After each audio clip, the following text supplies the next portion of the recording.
Assalamualaikum warahmatullahi wabarakatuh.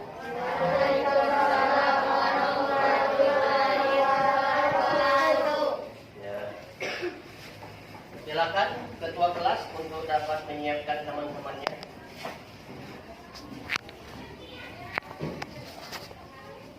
Beri salam kepada Bapak Guru kita. Assalamualaikum warahmatullahi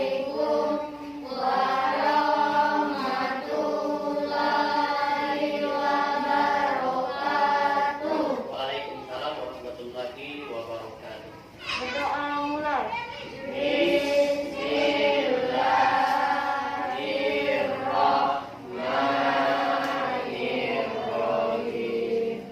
Rabbi zidni ilma warzuqni fahman. Amin. Semua berdiri.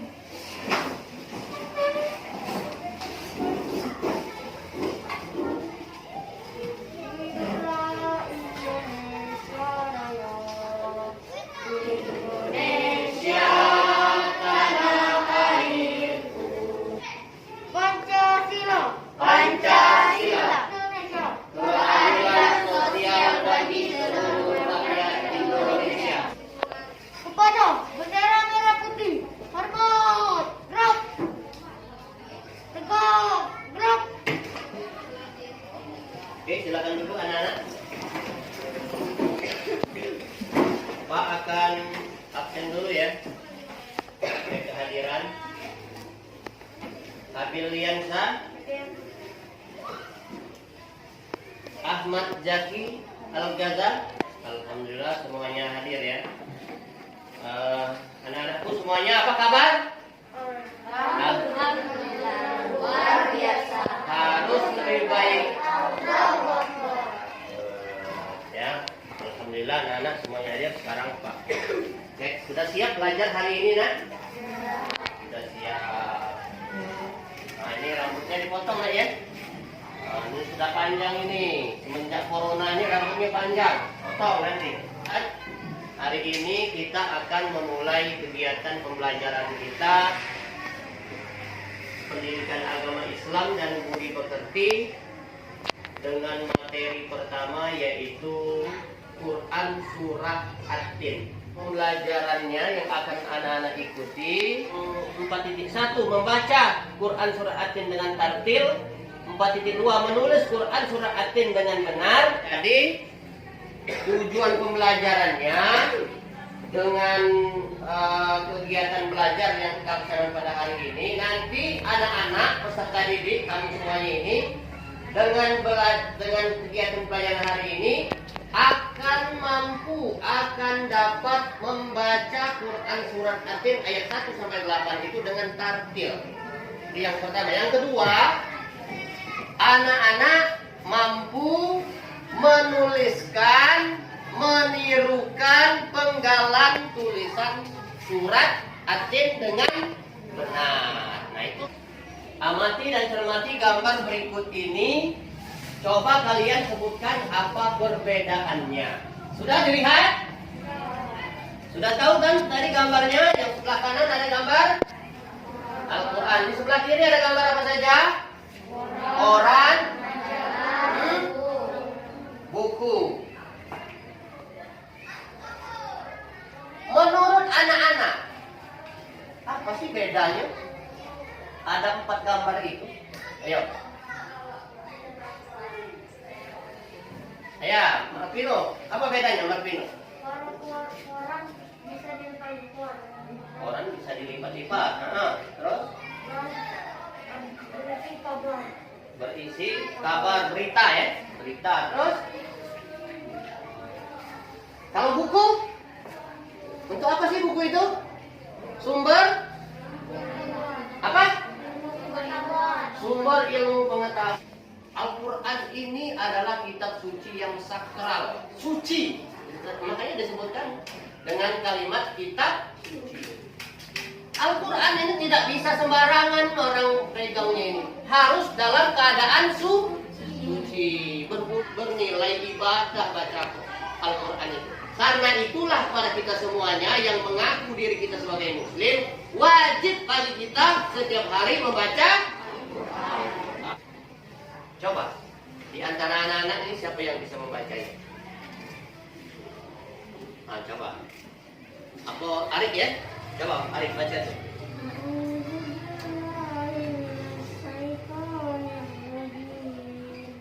Ya, sudah nak.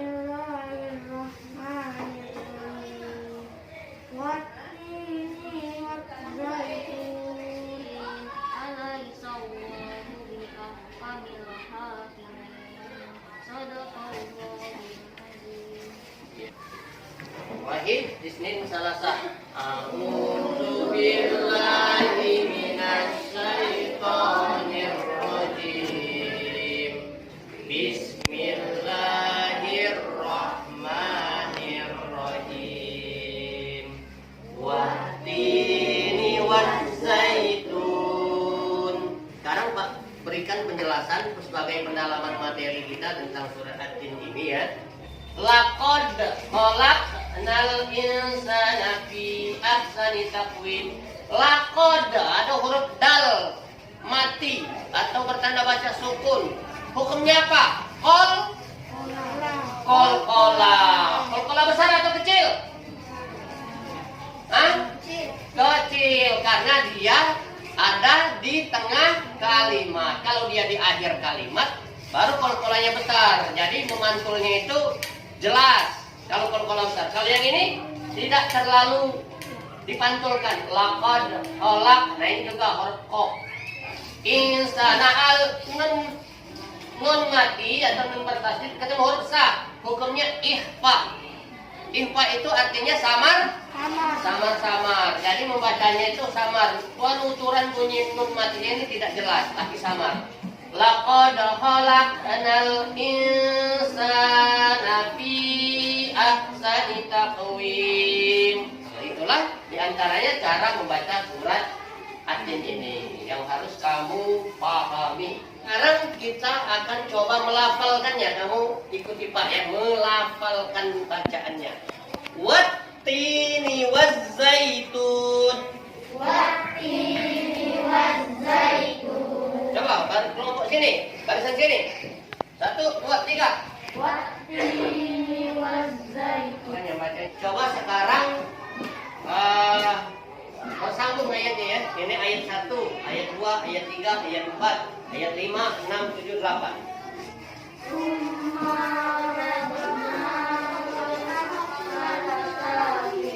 Nih.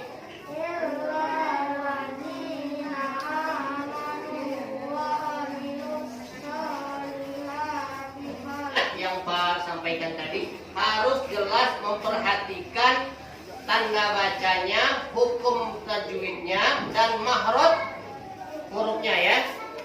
Sekarang kita lanjut ke materi yang kedua, itu menulis surat At-Tin. Cara menulis surat At-Tin. Caranya menulis dari sebelah. Perhatikan bentuk. Perhatikan letak tanda bacanya. Perhatikan posisi huruf pada garis bukunya. At-Tin ya, kita bisa buat di atas garis. Nah, buat ini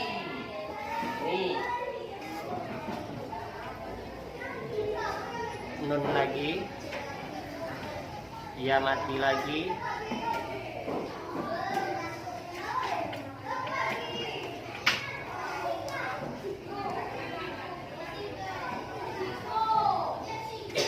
ya, nah.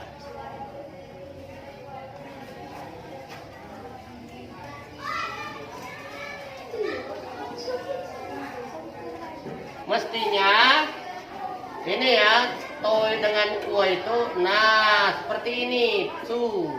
Jangan diputus seperti ini. Nanti kamu akan Pak kasih lembar kerja untuk kamu berlatih menulis dan membaca surat At-Tin. Oke, sudah kebagian semuanya? Sudah kebagian. Nanti yang Pak panggil ke depan untuk Pak ambil nilai membaca mengerjakan LKPD, yang namanya Pak panggil nanti silakan ke depan untuk membaca surat At-Tin. Akan Pak ambil nilai. Oke.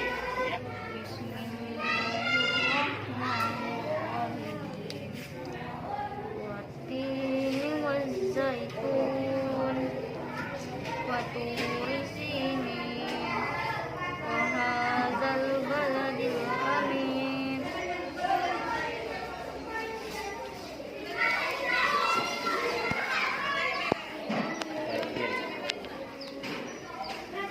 Berikut Pak panggil Dea Mandira.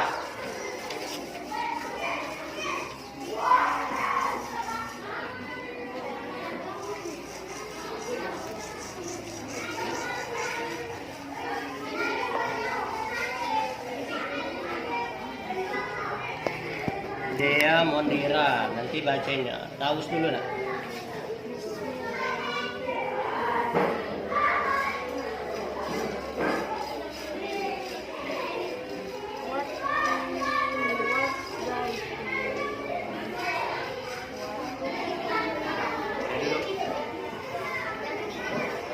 Yang ini.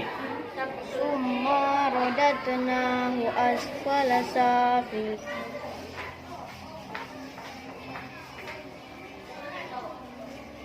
Benar, Pak.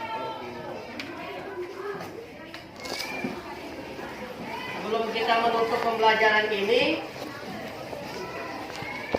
ada yang mau bertanya? Ya. Duduk dulu nak, nanti nak. Duduk dulu. Ada yang mau bertanya? Ya. Nah, Pino, dengarkan. Semuanya dengarkan. Ada teman kamu yang bertanya tentang materi pelajaran kita hari ini. Mengapa membaca Al-Quran membuat kita menjadi beruntung? Mengapa membaca Al-Quran itu membuat kita menjadi orang yang beruntung? Ada yang bisa menjawabnya? Nadine? Karena Al-Quran mukjizat yang besar. Boleh? Karena Al-Quran bernilai ibadah. Karena membaca Al-Quran bernilai ibadah. Ada lagi? Novel? Karena Al-Quran adalah mukjizat terbesar yang diterima oleh Nabi Muhammad sampai kepada kita sampai hari kiamat.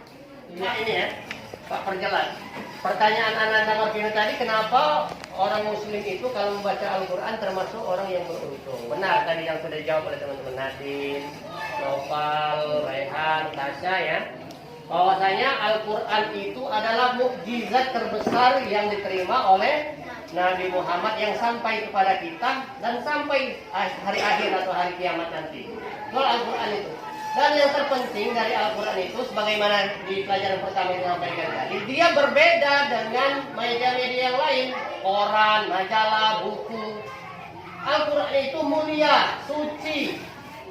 Membacanya, kata Rehan tadi, bernilai ibadah, dapat pahala kalau baca Al-Quran. Tapi kalau baca koran tidak berpahala, cuma dapat informasi, berita saja. Baca buku dapat ilmu pengetahuan saja, tidak bernilai ibadah. Nah itulah kenapa orang Muslim, orang beriman itu membaca Al-Quran termasuk orang yang beruntung, karena banyak keuntungannya dari membaca Al-Quran tersebut. Sekarang Pak yang bertanya, ayat yang berapa yang Pak bacakan ini ya? Waturi sinin. Oh, cakep. Ayat yang kedua. Alaihissallahu bi ahkamil hakimin. Ayat ke-8. Nah, semuanya sudah pintar ya. Alhamdulillah anak-anak pelajaran kita hari ini sebagai kesimpulannya bahwasanya membaca Al-Quran itu bernilai ibadah. Jadi jangan sia-siakan waktu kita ini dengan hal-hal yang tidak bermanfaat. Karena Al-Quran itu adalah bacaan yang membawa ilmu, yang memberikan informasi dan bernilai ibadah di sisi Allah Subhanahu wa taala dan akan diperoleh pahala. Mudah-mudahan anak-anakku akan semakin lancar membaca surat At-Tin dan surat-surat yang lainnya tentunya, dan terutama membaca Al-Quran setiap hari dan bisa menjadi kebiasaan kamu. Bahwa dalam perilaku sholat. Ya, waktu sholat fardu, sholat 5 waktu itu baca surah Yasin. Akan lama-lama akan terbiasa bagi anak-anak hafal, masih membacanya. Dan di pelajaran yang lainnya nanti akan kita bahas tentang makna yang terkandung di dalam surat Yasin. Itu nanti akan kita pelajari di minggu-minggu yang akan datang. Terima kasih atas segala perhatian kerjasama anak-anak semuanya pada hari ini dalam mengikuti kegiatan pelajaran dengan baik. Mudah-mudahan kita semuanya akan dijauhkan oleh Allah dari virus corona. Amin. Ya Rabbal Alamin. Mari kita sama-sama tutup pembelajaran hari ini dengan membaca lafaz hamdalah. Alhamdulillahirabbil alamin. Billahi taufiq wal hidayah. Wassalamualaikum warahmatullahi wabarakatuh. Pulang dulu.